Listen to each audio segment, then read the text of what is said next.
Good evening. My name is Kevin Buss. This is my prokaryotic eukaryotic cell interaction for Module 3. My cell, or my bacteria, I chose Bacillus anthracis. I chose it for a couple reasons, but mostly because it's relevant to military training we get regarding our just some of the biological weapons that have been used. And then it's relevant to my EMT training as well that I'm in, trying to be an EMT volunteer.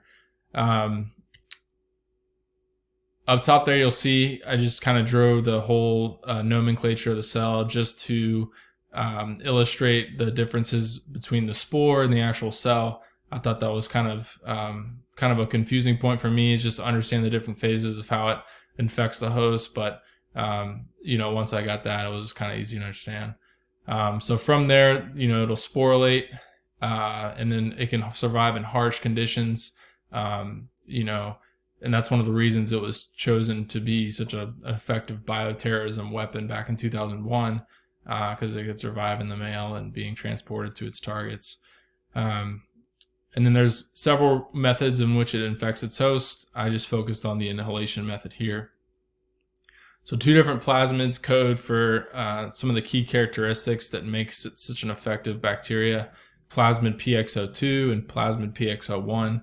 PXO2 is what encodes for the hard capsule that allows it to evade some of the immunoresponses of the host.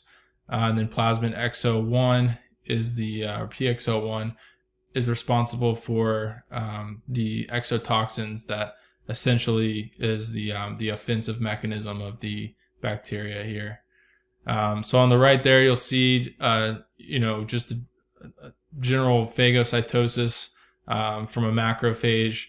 That this one in this case is the alveolar macrophage, and then once it's in there, that macrophage will go to the lymph nodes, and that's exactly what this bacteria wants the host to do, because from there it can kind of quarterback and wreak havoc on the body.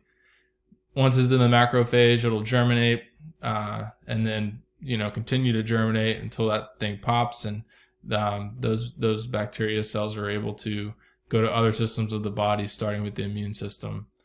So on the right there, you'll see the diagram of how the exotoxins affect the host cell. So the bacteria will release these exotoxins, and those exotoxins are the lethal factor, edema factor, and the protective antigen. And these things combine to create the killing complex. But essentially they all kind of work synchronistic with each other to get in the cell and then essentially kill the cell.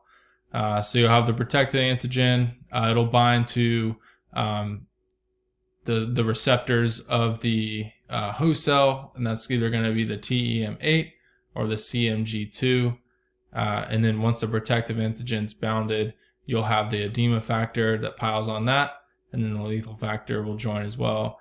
They enter the cell, and then from there you'll have the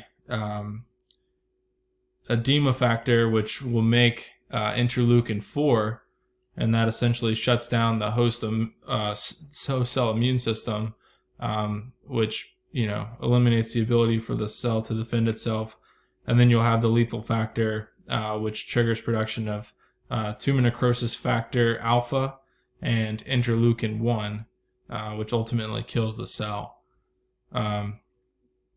So left untreated, this will continue to go and go until it'll enter the bloodstream and ultimately kill the host. Thankfully, it's a gram-positive bacteria, so if diagnosed, it's fairly easy to treat with antibiotics. But that's one of the things that interests me about this bacteria, is just how effective it is at killing its host. Anyway, that's it for this assignment. I'll see you on the next one.